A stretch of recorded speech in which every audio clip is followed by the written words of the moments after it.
सरस्वती माता की जय। वसंत पंचमी या श्री पंचमी के दिन विद्या की देवी सरस्वती माता की पूजा की जाती है। इस दिन पीले वस्त्र धारण करते हैं। प्राचीन भारत में पूरे साल को जिन 6 मौसमों में बांटा जाता था, उसमें वसंत लोगों का सबसे मनचाहा मौसम था।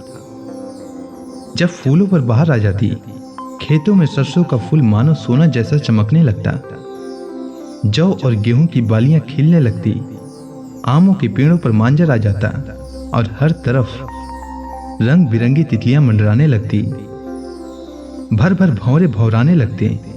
वसंत ऋतु का स्वागत करने के लिए माघ महीने के 5वें दिन एक बड़ा जश्न मनाया जाता था, जिसमें भगवान विष्णु और कामदेव की पूजा होती थी। यह वसंत पंचमी का त्योहार कहलाता था। उपनिषदों की कथा के अनुसार सृष्टि के प्रारंभिक काल में भगवान शिव की आज्ञा से भगवान ब्रह्मा ने जीवों, खासकर मनुष्य योनि की रचना की, लेकिन अपनी सर्जना से वे संतुष्ट नहीं थे। उन्हें लगता था कि कुछ कमी रह गई है, जिसके कारण चारों ओर मौन छा रहा था। तब ब्रह्मा जी ने इस समस्या के निवारण के लिए अपने कमंडल से जल अपने हथेली में लेकर संकल्प स्वरूप उस जल को छिड़क कर भगवान श्री विष्णु की स्तुति करना आरंभ की। ब्रह्मा जी के किए स्तुति को सुनकर भगवान विष्णु तत्काल ही उनके समक्ष प्रकट हुए और उनकी समस्या जानकर भगवान विष्णु ने आदि शक्ति दुर्गा माता का आवाहन किया। विष्णु जी के द्वारा आवाहन होते ही भगवती दुर्गा वहां तुरंत ही प्रकट हो गई।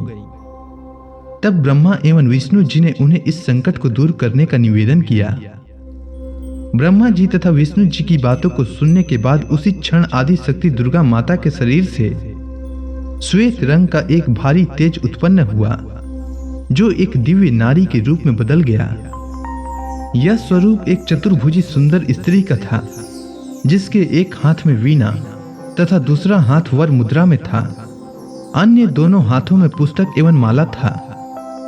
आदि शक्ति श्री दुर्गा के शरीर से उत्पन्न तेज से प्रकट होते ही उन देवी ने वीणा का मधुर नाद किया, जिससे संसार के समस्त जीव जंतुओं को वाणी प्राप्त हो गई। जल धारा में कोलाहल व्याप्त हो गया, पवन चलने से सरसराहट होने लगी। तब सभी देवताओं ने शब्द और रस का संचार कर देने वाली उन देवी को वाणी की अधिष्ठात्री देवी सरस्वती कहा। फिर आदि शक्ति भगवती दुर्गा ने ब्रह्मा जी से कहा कि मेरे तेज से उत्पन्न हुई ये देवी सरस्वती आपकी पत्नी बनेंगी। जैसे लक्ष्मी श्री विष्णु जी की शक्ति हैं, पार्वती महादेव शिव जी की शक्ति हैं, उसी प्रकार ये सरस्वती देवी ही आपकी शक्ति बनेंगी। ऐसा कहकर आदि शक्ति श्री दुर्गा जी सब देवताओं के देखते देखते वहीं अंतर ध्यान हो गई। इसके बाद सभी देवता सृष्टि के संचालन में संलग्न हो गए। सरस्वती देवी को वागीश्वरी, भगवती, शारदा, वीणा वादिनी और वाग देवी सहित अन्य नामों से पूजा जाता है।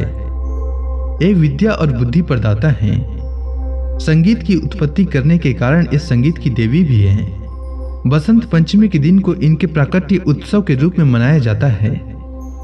पुराणों के अनुसार भगवान श्री कृष्ण ने मां सरस्वती से प्रसन्न होकर उन्हें वरदान दिया था कि वसंत पंचमी के दिन तुम्हारी भी आराधना की जाएगी, और तभी से इस वरदान के फल स्वरूप भारत देश में वसंत पंचमी के दिन विद्या की देवी मां सरस्वती की पूजा होने लगी, जो कि आज तक जारी है।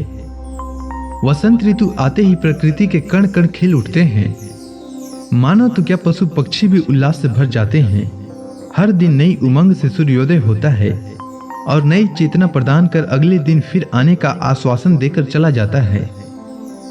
यूं तो माघ का यह पूरा मास ही उत्साह देने वाला है, पर वसंत पंचमी का पर्व भारतीय जनजीवन को अनेक तरह से प्रभावित करता है।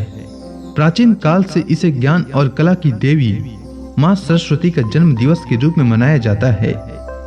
जो शिक्षाविद भारत और भारतीयता से प्रेम करते हैं, वे इस दिन मां शारदा की पूजा कर उनसे और अधिक ज्ञानवान होने की प्रार्थना करते हैं। कलाकारों का तो कहना ही क्या, जो महत्व सैनिकों के लिए अपने शस्त्रों और विजयादशमी का है, जो विद्वानों के लिए अपने पुस्तकों और व्यास पूर्णिमा का है।